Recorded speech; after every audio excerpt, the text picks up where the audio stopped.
The presumptive Republican nominee is the opioid of all opioids, an easy cure for what some believe is the solution to our myriad pains and problems, when in fact, with him, you end up re-enslaved with an even bigger problem, a worse affliction and addiction, a bigger delusion, James Baldwin would say, the author and finisher of our national existence, our national suicide, as Mr. Lincoln prophesies. Do not be seduced by easy equalization. There is nothing equal about this equation. We are at an existential crossroads in our political and civic lives. This is a choice that could not be clearer. If you haven't sat and watched the whole thing and then rewound it and watched it again, do yourself a favor, treat yourself, and as soon as we get off the air, please do so.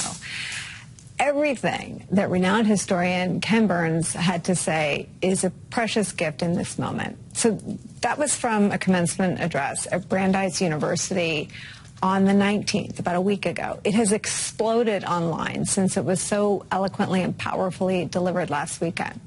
Burns explained why he sees right now this moment as a moment to suspend his long-standing commitment and attempt at neutrality.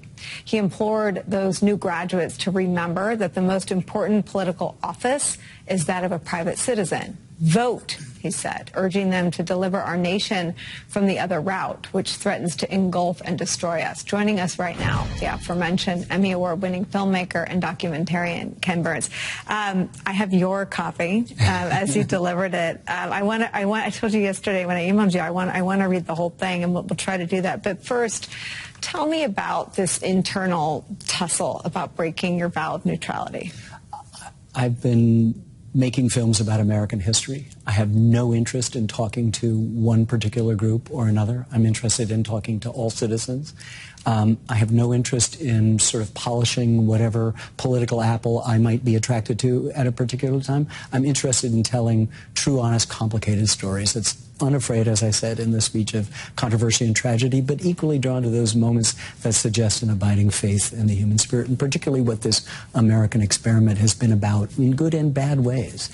And every once in a while, though, you sort of feel in your gut, from having experienced all of this undertow, what the stakes are. And the stakes now are as high as they could possibly be. It's an existential moment, as I said, and it is something that we have to pay attention to. And unfortunately, we are so preoccupied with argument, or dialectically preoccupied with one thing or the other, and we forget that we have to step back a lot of times. The despots know this, right? They've always known this.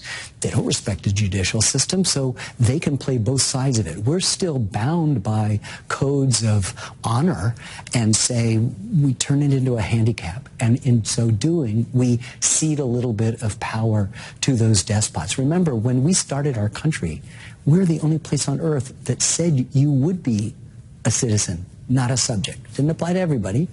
Not you, not black people, not recent immigrants, but it was the beginning. It was the foot in the door of this aspirational experiment that's been going on for 249 years.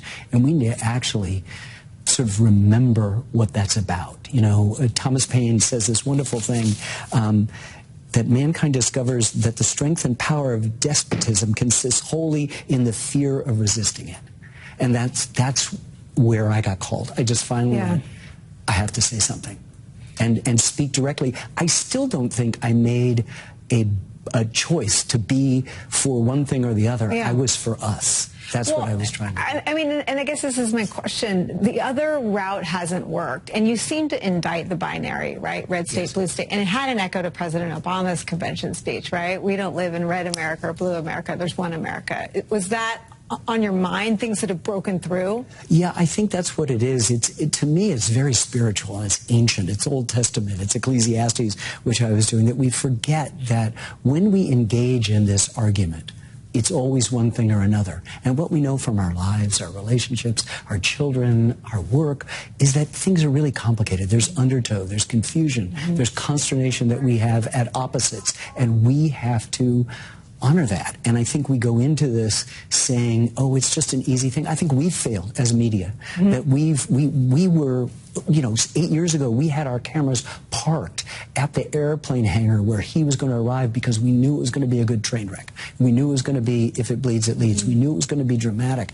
And we've set up this kind of equivalency. So we have not invested the time in, say, for example, the accomplishments of the Biden administration. That is to say, given that equal time. Totally. And we haven't said this may be the third most accomplished legislative accomplishments in 100 years.